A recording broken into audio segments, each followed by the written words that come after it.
George, obviously the boys are just over your shoulder there, being put through their paces. How's pre-season going and sort of what have you been up to? Yeah, it's been really good. Early stages so far, but as you can see, the boys are into it. They're already working hard.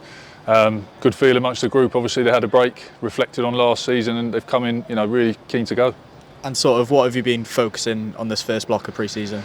Yeah, ultimately we've got a bit of time before the season starts, so there's an opportunity to learn a few new bits. We've got some new guys in the building with some different ideas, which is really exciting, and I think we need to embed those, but also concentrate on the physical side, which is a bit harder during the season. So there is a window of opportunity to get as fit and as strong as you can. Yeah, you mentioned some of the new guys coming in. Obviously, James, new attack coach, Reece Thomas coming in as well as forwards transitions coach. How are they getting on, and sort of how are they settling in and getting their ideas across? Yeah, brilliant.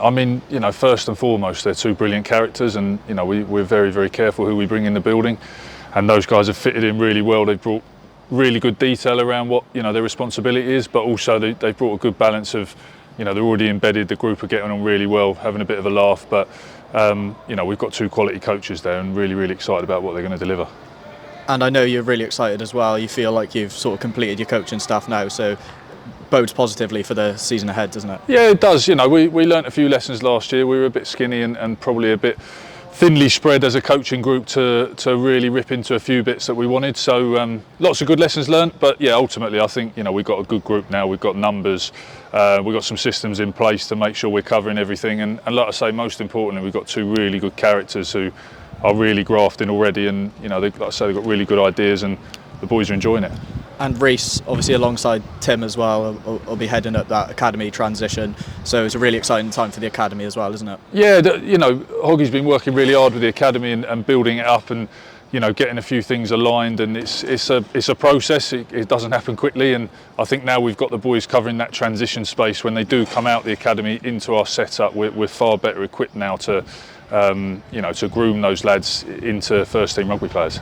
And some new fresh faces as well. It was announced earlier this week, 5 new arrivals, obviously from London Irish. Can you tell us a little bit about them and how they've settled in? Yeah, obviously a tough time for those lads, and we've managed to find a home for them. And I think, I knew a couple of them, Ben and Caelan particularly. I knew them. They were young guns coming through when I was at Irish, and they were always talked about with massive potential, and they've been coming along. Developing well at London Irish, and obviously we're very lucky to get them in. Dykesy obviously was a talent that showed what he could do at the end of last season and was just getting going on his journey, so excited to have him in the building, and Afo and Rory, two of the most exciting young talents in the country, and really, really excited when they get in the building. Obviously there's a World Cup going on, bits and pieces, but when they get here I think we're very lucky to have them.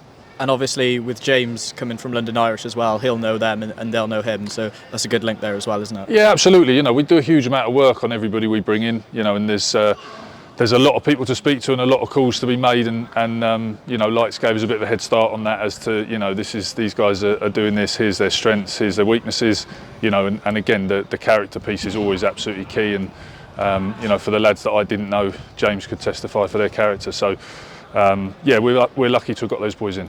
And you mentioned Afolabi and Rory coming in. Obviously, Afolabi playing really well for England under-20s in South Africa on the bench again today. So I'm sure you wish him good luck. Yeah, absolutely. Yeah, he's and Archie MacArthur's starting as well for us, which is great.